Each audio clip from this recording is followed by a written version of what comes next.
when I got to see Kobe work out. So I go to the gym, like game day, 3 o'clock, Kobe's working out, right? Like, serious? Yeah. So I go there and just sit in the stands and just sit in pregame. Like, I ain't playing shit.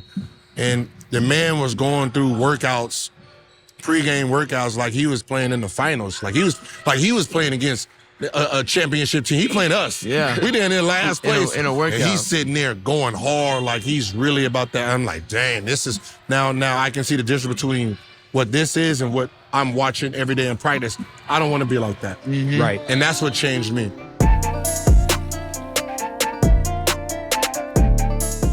We here, another episode from the point, by your favorite point. Obviously, I got my boy Winston with me what's again. up, man? Hey, gang. I'm blessed. I'm excited to have my first guest on the pod. I'm just gonna go through some of these accolades. It took me a minute to write these down. I'm gonna start from college. Pac-10 all-freshman team, first team all Pac-10, 2003 NBA Most Improved. He was a 3-time All-NBA selector and a 3-time NBA All-Star. And now he's a host of No Chill Gil podcast. The legend, Gilbert Arenas. What's up, Gil? How you doing? What's up, man? The man. Great to meet you. You too. I ain't got the fancy stuff, but I just got here. We can work on it. That took a long time to practice, man. So Nah, over here for doing sure. all that. But we can start off like back in high school. Like I remember me, I'm big in scoring, big in everything in high school. You averaged 30 in high school as a junior. Like what was your high school experience like as a hooper, like as a player, as a person? You know, I started off on JV, right? I went to a high school, super talented, Birmingham High. Everybody was good. Like, I mean, like our JV is better than varsity teams. And I set the bench. I was just a dude with all the good shoes, right? Didn't take it serious. I was more of a track runner. And the coach, Al Bennett, I asked him after the season, like, yo, what can I do, to make the varsity team? And he was honest. He said, yeah, you'll never make this varsity team. Oh, my God. Like, I wasn't good, right? And just to hear what he said, like, never, like, even when I'm a senior, the thought of what he said, like, oh, hell no. Yeah. So I spent the whole summer, wake up at midnight, and I'm just going, I didn't want to sleep, I didn't want to eat, and I was just training like crazy. And Grant High School, coach by the name, his assistant coach by the name of Eric Brown was watching me train, outside their school. So I lived across the street from Grant, but went to Birmingham. Yeah. So someone else noticed you. Yeah, someone else noticed me, right? And he was like, oh, yeah, where do you go to school? And I was like, I go to Birmingham. Then what are you doing here? Live across the street. What grade? I was like, oh, I'm going into the 10th. He's like, did you play for the team? I was like, yeah, I was JV, but never played. And he's like, yeah, we're having tryouts in 2 weeks. Right, if you want to try for the team. I said, oh, shit, JV, hell yeah. Then he was like, no, varsity. We're looking for a varsity point guard. Get the fuck out of here. Right? And then, but from there, like, that first sign of someone's like, yo, you want to play? And then I just, every single day. Fell in love. So, like, that high school coach was the first person to say, hey, I think you'll be an NBA player. Which I just thought it was just white folks talking. Like, just be honest, right? Because I wasn't good. Like, how are you going to tell me I'm going to be an NBA player? Yeah. And he was the first one, like your limbs, your motor. And I got a little Jewish coach by Coach Levine training me on like step backs and shit like that. And he was just working with me, teaching me how to really like be a basketball player. That's clean. And what was that first moment that you stepped out on the court, you had been working for a minute, you were just like, oh, wow, like I'm kind of starting to see progress.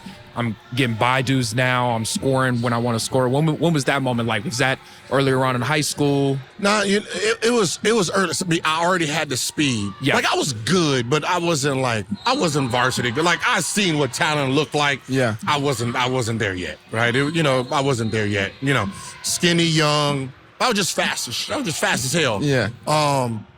Damn. But I guess I was playing first preseason game. I was playing against a dude who was all first team, and I had 20 on him at the half. And coach pulled me and said, "Yo, you good? You good? Yeah, Come to our school."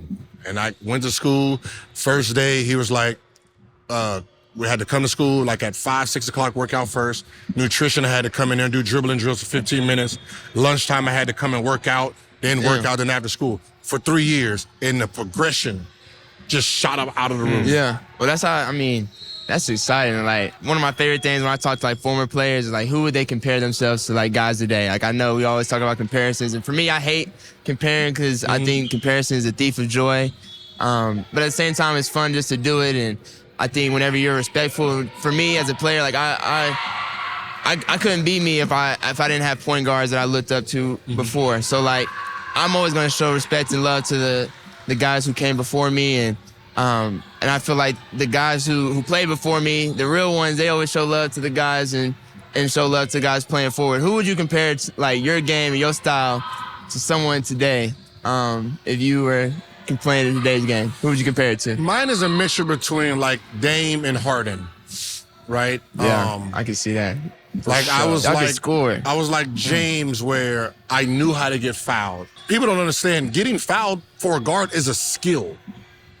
That's a skill. Like, I have to learn human behavior. Yep. Like, I got to understand, like, I'm going, okay, he's coming, stop, boom. Like, so, like, to see guys, especially you, getting penalized today because they're lazy or they're just not smart enough to understand defense. So, you know, and with Dame, with just understanding that fourth quarter, the last 2 minutes, you know, focus, slowing the game down, hitting shots and hitting deep shots. Yeah. So between the two of them. And clutch shots. Yeah. You gotta mention that. That's where y'all got a comparison too, shots. for sure. And what about today's game? Like, are you cool on? Like, is there anytime you watching at home at the game, you know, just watching and you're like, nah, man, they got to change this. Like, this is bad. This is bad for who? I don't like that. Like, they're about to put in the flopping. Oh my gosh. Right. Yeah. Like, that's like you penalizing me because you getting tricked. Yeah. Because I'm tricking you. That you're the. Well, you're giving the refs more, like, I mean, now they're having to make more of a judgmental call because they don't know if these guys really getting hit in the elbow real quick, and if a guy really gets hit in the face with the elbow and he bops his head back, but you didn't see him get hit at the elbow. Now they calling a tech for him, but you're really just giving I hate that rule too. It's one of these things. You're giving them a way out. Yep. Like, so now you get to correct your mistake. Like I caught you. Like, I faked it. Now you get to look at the film and say, oh, flop, tech. Like, wait, hold on. Nah, we're not doing this. Yeah, right. Like, you know, so that's one thing that I would change. Two things is stop handicapping offense. And what I mean handicapping offense is, if I'm smart enough to get this guy and I'm manipulating him as a defender, stop trying to reward him with a whistle. Stop saying, like, oh, if I push off this way and then he chases me and I pump fake and he jumps and then I jump into him, don't penalize me because he jumped. Yeah. Like, he's not the disciplined one. I'm looking at the rule book. I'm watching. I got to understand which rep called. Like, I'm doing all of that and you're penalizing me because, like, Kawhi Leonard don't get caught with these calls. Like, the great defenders don't get caught. You want to help out the ones who's not disciplined enough, right? So I think that's hurting the game also. Like, you're really hurting players who are really studying their game. They're studying the craft. A defensive player is not. When was the last time you went into a gym and you seen a defensive player working 45 minutes on defensive slides? Never. Never. Nah, you're right. That's not something that anybody just get in the gym and just working on for hours straight. Yeah. But nah, I mean, I know we jumping around different things. I mean, for me, like, I'm a sponge to learning new things and, like, learning and taking advice from vets. Like, I've been fortunate enough to have some really good vets.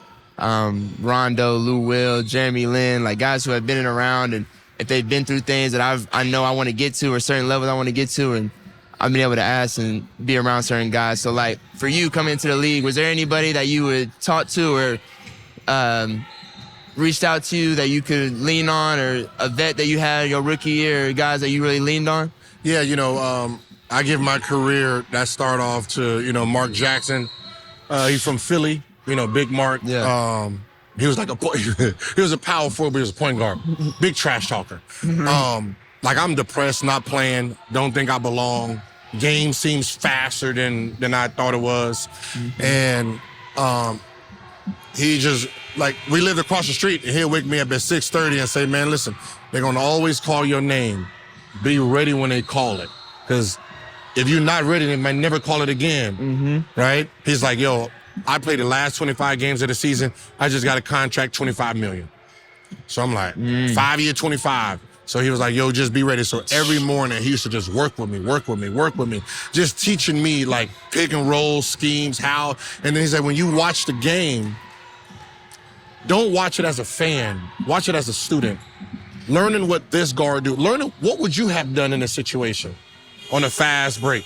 You like put yourself in that guard situation. Like you see it, oh, I would have took off, or I'm on this side, defense flipped out, and we used to just sit there and talk the game. So when I got in, it felt like I've been playing the whole season. Like you're fortunate to be in situations where the vets are so young that they don't have that, oh, you trying to take my job. Yeah. Like when I was coming in the league, you're talking about 33, 34, right? And they like young fella, like I might not be on the team. Take my spot. They ain't teaching you shit. Yeah. Right? They yo, come on, hang out with me, young fella. Like, oh, okay. Yeah. Really fooling you. Really fooling you. You sitting there tired, sleep, you can't focus, right? Yeah, they bust your ass in practice. Yeah, you're right. Like so it was really trying to figure out what was a real pro. And then when I got to see Kobe work out, when Luke Walton came into the NBA and he's telling me about Cole's workout, so I go to the gym,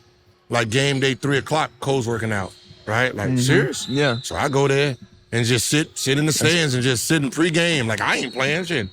And the man was going through workouts, pregame workouts, like he was playing in the finals. Like he was playing against a championship team. He playing us. Yeah. We there in last place. In a workout. And he's sitting there going hard, like he's really about that. I'm like, dang, this is now I can see the difference between what this is and what I'm watching every day in practice. I don't want to be like that. Right. And that's what changed me. And you know, Trae talks about whenever you got to the league and, you know, you got that experience with Mark Jackson and all that. At what point did you start to take that information, especially when you got more leeway, you stardom kind of grew, you kind of grew into, you know, what people deemed as you as like you Agent Zero now, and you became a leader.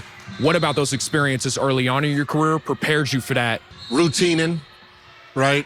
Looking for everybody's weakness, right? Like everybody's great. Everyone's great when you're looking at them, just looking at them. But when you start trying to find a weakness, like, you know, someone talks trash to him and shoulders drop. Like I'm looking at all of that, like seeing what gets you angry, what gets you mad. So once I started looking at my team, right, like looking at players, some player busts their ass or score on him, and I just watch how he reacts. One day I came to practice when I realized everybody, oh, y'all some hoes. Oh no, this is all me in here. And went into practice and pretended like I was the franchise guy. Like I went to practice, like what? I'm just sitting there and just one day just went to practice like, yo, this me all here. 1 full flat, and I just started doing that shit, and no one like barked back. So they just took it And just took it like, yo, get it off. Like I'm just trying to see what they're going. Get it off the glass. Nah, watch out. Move out the way.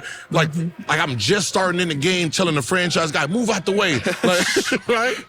Hey, slow down, Rook. Now you got to speed up. Yeah, but that's I feel like that's what makes guys who they are. Like for me, like I came in with that kind of mentality. Like I was a high draft pick, but like I didn't feel like I had it. Like, you know what I'm saying? Like, and when you have older vets, my first year I had a couple guys who were older. Jeremy Lin came in, and I mean, I didn't have a good couple games early on and whatever, but I just, you just want to come over and take it over. Like, you don't want to come in and just try to fit in. Like, when you're, especially a young player, and that's why sometimes young teams don't really win very much because it's a bunch of guys trying to battle and get where they are, get their spot. But that is, I mean, for me, like, that's what separates certain guys, how they come in and their approach. Like, mental is more than half of the game, for real. Man, mental is like this. Everyone has skill. It's the mental what separates us, right? I can walk into a locker room and just see how somebody walk. Like I'll just I pretend I'm not paying attention and watch how a dude walks into the game. Like, all right, I can get him the ball today. Then I see one of my main players and he looked like he just got in a fight with his girl. Like, all right, I'm off you. Like, you know what I mean? And it's just trying to see like who's gonna be in and out for you. Yeah. Right? And we the type of players that get the we get killed in the media, right? For how we come across. And I'll tell the media, I said, you calling me selfish, right? Because I won't pass. You never ask me why I won't pass. You never ask me why I won't pass him the ball. Ask him why he won't get the ball. He know why he won't get the ball. Right. He clubbed 7 days a week. Yeah. Yeah. Right? He clubs 7 days a week, and you think I'm gonna pass him the ball? Hell no. I know he ain't ready. You know what I mean? Yeah. You telling me I'm the ball hog, but you're not asking why I'm the ball hog. Right. Yeah. I come in the gym shooting 300, 400, 500 shots a day. He ain't taking shit. And I suppose, all right, he's selfish for wanting it. He's selfish for trying to do this. Man, shut up. Yeah.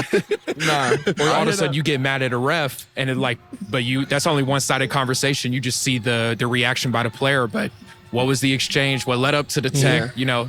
What let situations escalate to what they were? So I hear you. Hey, I got a question too. I was chopping it up with my homies, and we was just looking up things. And, I'm already a sponge, but like, what was up with you wearing Chucks to your combine test? Or you did some running testing?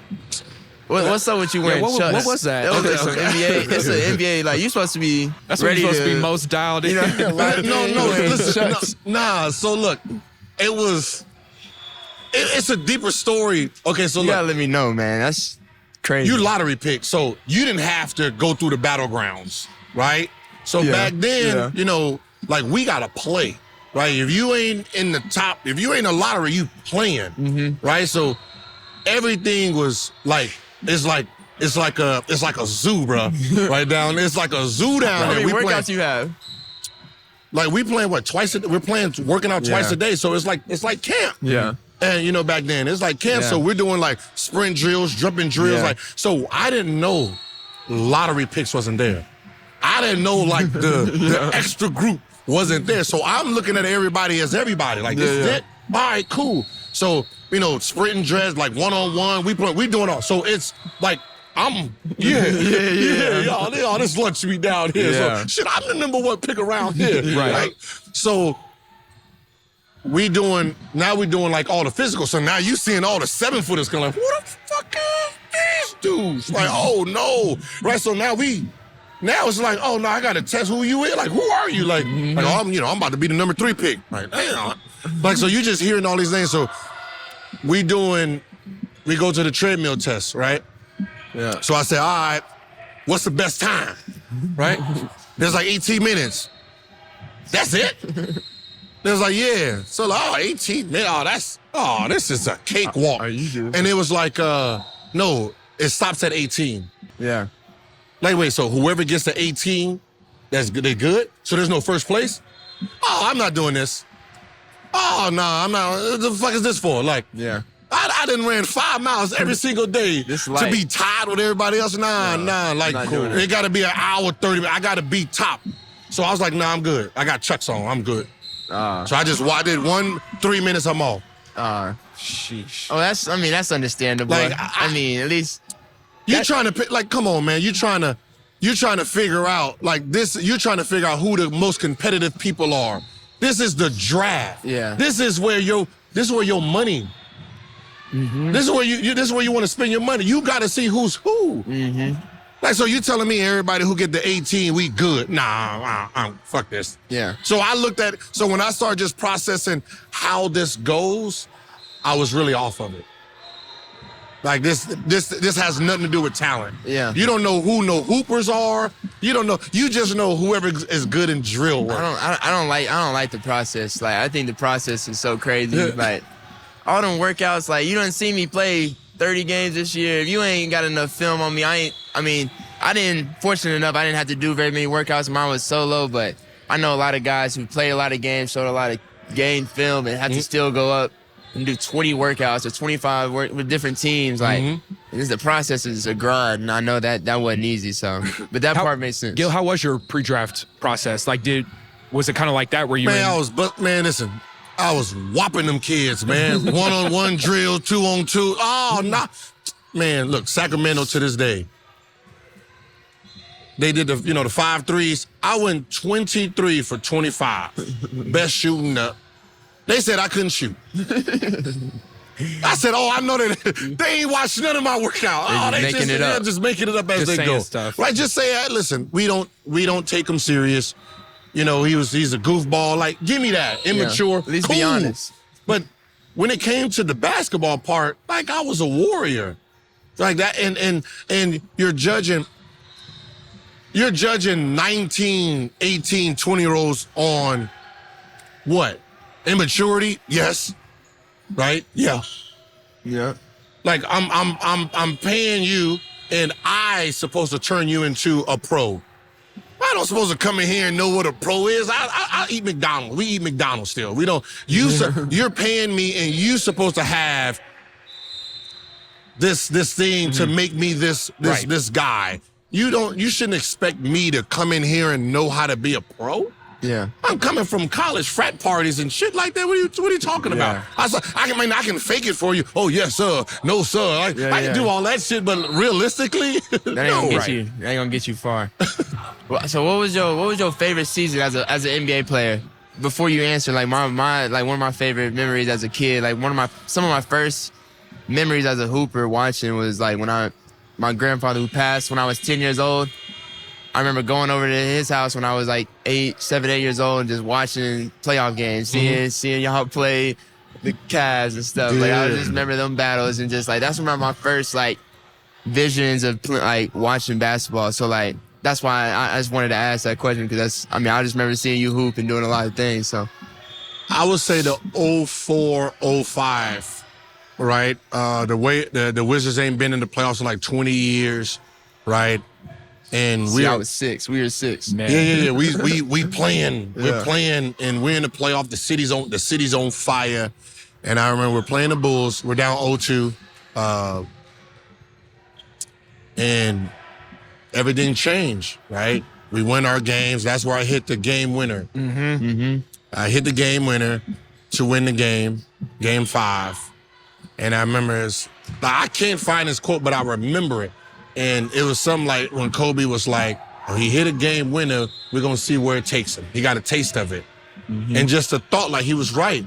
That taste of that game winner, like just like New York, watching 20,000 people just sad-faced, just hope, just taking. That shit. Outside the arena, everybody mad.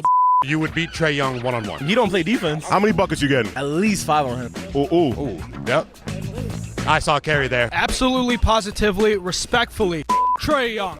Oh, man. And I remember walking by and they was like, yeah, we'll see you game set. No, you won't. That was it. Not anymore. We ain't coming back here. Nope. And I remember we finished them off at home and then got swept by Miami, D-Wade, Shaq now. Yeah. But going into that summer, that feeling, bro, just like, I gotta be better. What it felt like. So that was the year that I felt like, I can be a star. Like I can be a real motherfucking star here.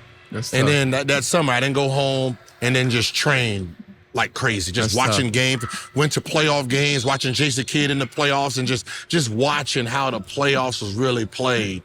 Just watching the control, how this players control. Even though that ain't my game, like looking at time, possession, why did he slow it down? Okay, he's tying his shoe. Why is he tying his shoe? Okay, dude over there tied. He don't want to call the timeout. Just watching, the craftiness of every player, what made them good. Yeah. That's interesting you say that because obviously I haven't been and won't be in either of y'all's shoes, but I will say from me witnessing you after the New York series and that summer going into that, I feel like the way that you dissected how you got better was way different than you had done the previous 3 years. Oh, yeah. Talk about that. It's it's different. Like, in the playoffs is different because you have like a whole series. Like, you're like locked in on one team. So like, after your first time going through it, and that was like, I had a high on my first run. Like, I was able to see so much. Like, it just made it easier. But like, that's something you have to really go through. Like, the regular season is a lot different than the playoffs. Like.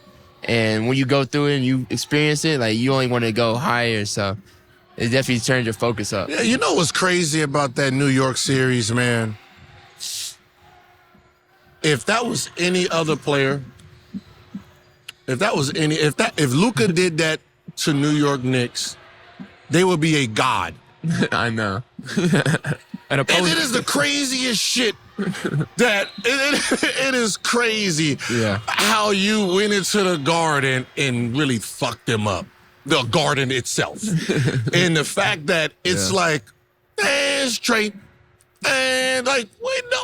If this was any other player on the planet went into the Garden and owned the Garden, it seemed like all of, because you know most of the media is New York. Right?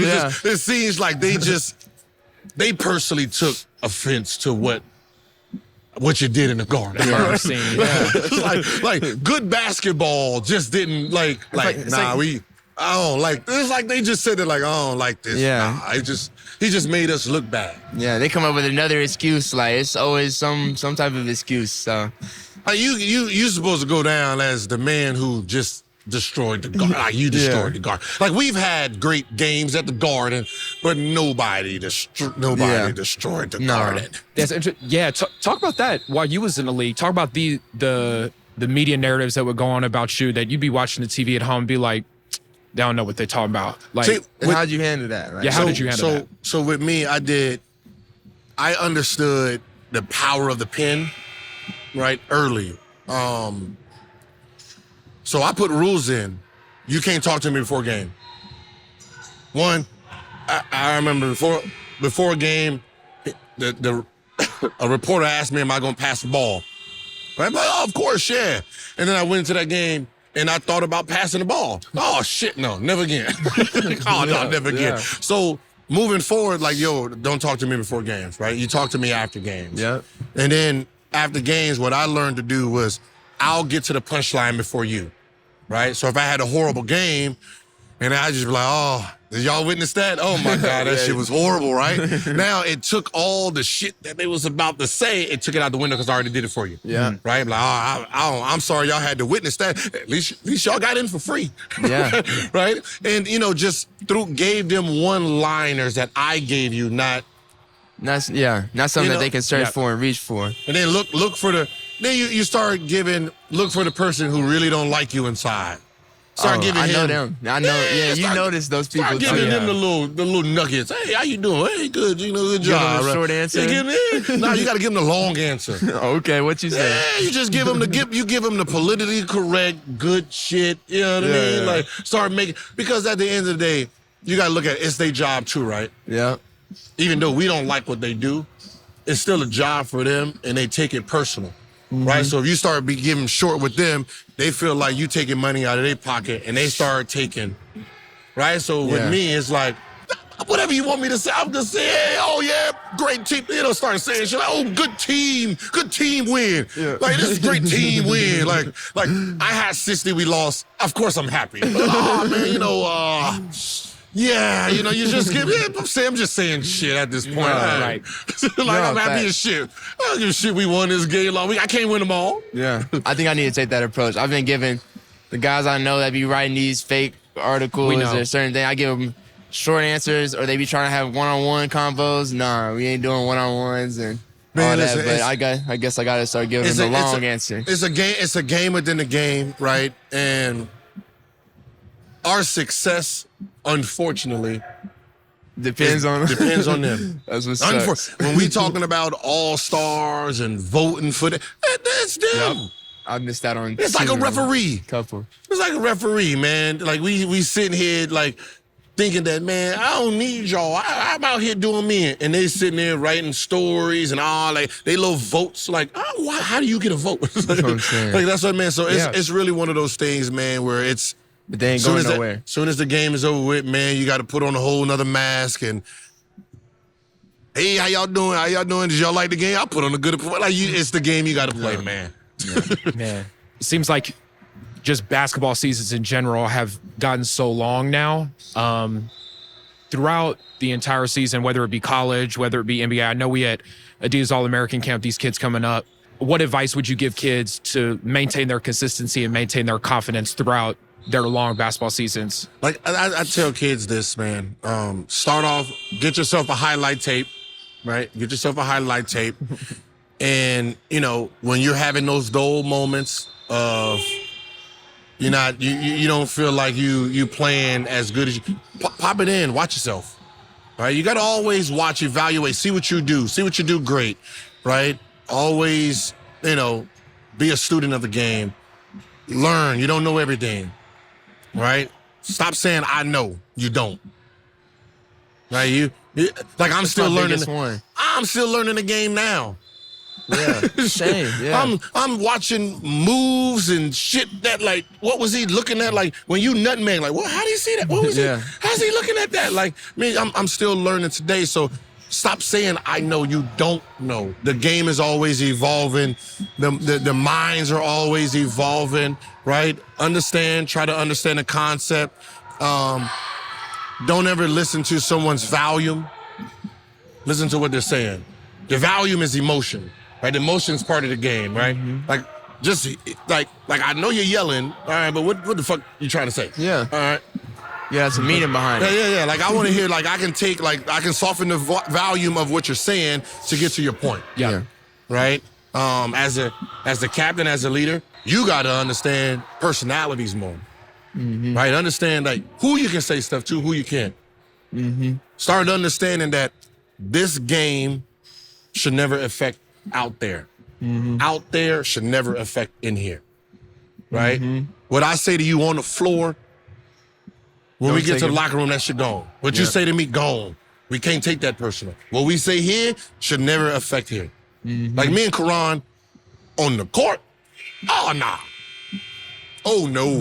Oh, no. Oh, no. I passing the ball because he was a rhythm player. Yeah. So, right, you know, people's like, oh, you don't get enough assists. Right? Passing the ball. He a pump fake, jab, dribble, shot. He get the point, but I don't get the back. The assist, right? So that shit irritated me, right? Right, but that was his game, right? Yeah. So he was an option 2, but I always made him option 3. But when I'm off the floor, he's option 1. He's option 1. Off the court, best friends. Yeah. But we understood that. Right? And that's really when you start talking about them championship teams going to the next level, you have to understand there's 2 different relationships. Yeah. Same deal with coach. Hey, coach, listen. We both right. Yeah. We're both right and we're both wrong. I'm watching it from here. Yeah. You're watching it from here. 2 different lenses. Mm-hmm. So if I say this is what I see, and you be like, nah, that's it, because that's not your view. Yeah. So we both right and we both wrong. Well, no. Right? So now just respect that I'm going to make the right decision from my view. If you see something else, just tell me to look. Tell me. Yeah, I'll go. And then don't be yelling at my goddamn players. Yeah, right? Yeah. Right? I need them on the court. You sitting there down talking to them, don't do that. Yeah. Do it to me. I'll relay the message to them. Yeah, I mean that's great advice. Like for me, like that's like I came in as a one and done. There's not a lot of like one and done point guards that are like playing at a high level. And so for me, like coming in, I was 19. I'm trying to lead 28-year-olds, 30. Like I had to like learn like. I was that whole year, like you said, I'm playing video games. I'm not worried about nothing, not drinking red wine and all these nice dinners and like we're staying at a 4 Seasons Ritz everywhere we go. Like I'm not used to this, but like now like I'm more into the league. I know like to be like the year we went on that long run, our group was so close off the court. We had a mixture of really good veterans, mixed with some really good young guys. And I think, like you said, like the chemistry that you build off the court, I mean, translates on it, but you can't let them mix in with each other. So no, I appreciate that advice. Gil, what made you sign with Adidas? You know, like Trae obviously launched his Trae 3 today. What about that partnership that was so impactful for you and has continued to be? And your signature shoes. Man, yes, the signature process. So I played on my first AAU team, was Pump and Run. Yeah, right? I know Pump and Run. Shout out David and Dana. David Dana, right? So that was, I'm the first pro. Okay. I was and I never played on the A team. Really? No, I never. Never. Now they look bad. Me and Mike Dunleavy was on the same team, and we never played on the A team. Right, that's the fun. The first 2 pros. I hope you still text him to this day about how crazy they are. So I started off with Adidas, then obviously went to Arizona, Nike. When I came into the NBA, I'm 2nd round pick, so I ain't got the money. So I'm looking for whoever gonna give me anything. Adidas like, we don't got nothing for you. Reebok's like, we got 25, take it. I'll take it for 25 grand, right? Yeah. Take all of it. And once that deal was up, went to Washington, I started off just wearing whatever. So there's this clip that always runs of me in the 95 Air Maxes. I was in preseason. It was preseason, right? And then once the season started, they signed me back. You hooped in anything. Anything. If they had any type of grip, I wanted. Right? So once I came back with them, everything was everything. Man. Yeah. And I remember me and T-Mac started the colorway. So back when we played, it was only white or black. That's it. You can wear white shoes at home, black on the road. Right? And, we got the blues. We got the blue jerseys. So I'm like, man, black is cool. But I got some nice Smurf color shoes, right? I got some nice Smurf color shoes. So I wore them in a game. NBA was like, yo, we're going to fine you. So the writing was, if you wear these for a game, different color for a game, you get a fine. Yeah. So I was like, a game means the whole game. I can wear it for a half. Okay, cool. So I started, we got the orange jersey, we're the all orange joints.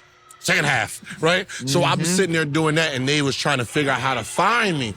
Yeah. But matching the colors up, wearing the socks, once the NBA started seeing that this was a thing, they started allowing it. So when I did my shoe colorways, it was the Gil 2s.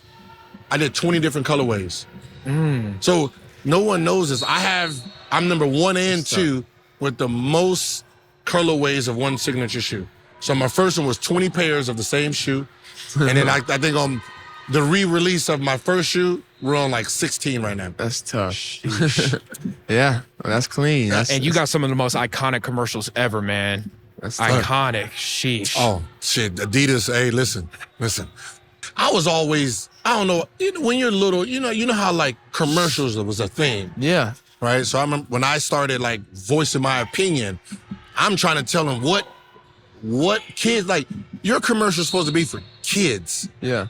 Young adults. Old people, what are we talking about? Right? Yeah. So all my kids, all my vision was for that age where I was affected by commercials. And I remember Nike did a commercial.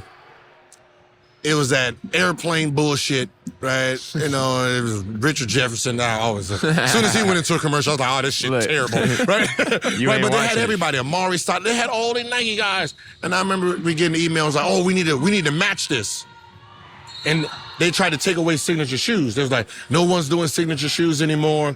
It's the Brotherhood." We did the Brotherhood campaign, and I'm then like, I'm not being in no commercial. Now, I didn't work this hard to be in a commercial with 4 other people. With everybody, I need to be by myself. Like, no offense to T-Mac, I love to be in a commercial with T-Mac. Shit, I ain't gonna lie. But all of us together as one shoe, just different colors, no. Like, nah, I'm not part, I don't want to be part of no Brotherhood. So they was like, well, then you do your own commercial. Bet. They gave me a budget of 10 grand. 10 grand. Damn. What do I do with 10 grand? Yeah. So I remember Zach Fawcett. Zach. Zach was like, we can do YouTube. I bet. So we came up with these dumb, corny ideas, man, like chicken and lobster. And we did these little commercials for YouTube. Damn. Blue. Shot up. Right? That inspired Nike, and that's where Kobe got the jumping over the car from. YouTube commercial. Damn. You need to get some equity and some royalties or something there. That's where Kobe got that jumping over the car from. That's it was crazy. our YouTube commercials, just corny little commercials that just took off. Man. That's crazy. Well, I got a couple. I only got one more. Yeah, I was about to say. I know you wanted to. No, I'm good. If you wanted to wrap with your last like number. this right here, man. Like, I ain't gonna lie. Like it like, you don't understand. Like, being in the game in 2004-05 and just having these colorway ideas, and now seeing the NBA just like this, freaking some different colors. Like, I want you to look down, like, you know what I mean? Just watch the shoes coming at you like that. Like, it's just for like shoes being different made you play different. Nah, I always use that saying, like, you look good, you feel good, you feel good, you play good. You know what I'm saying? And now in the league, if you play good, they pay good. That's Right. how, you know what I'm saying? Hey, man, hey, listen, the money. that's what it is. So, but no, my last question for me, I want you to finish this sentence for me. So prime Gilbert Arenas was An animal. I was a demon child, man. I ain't gonna lie, man. Like me as an individual, like if I smell blood, I'm coming. Like I'll 1-4 flat you. I put you in the post the whole game. I didn't team concept. Like nah. We need to run a play. This is the play. This is the play. throw it down here. This is the play. Like I ruined Dan Dickow's career.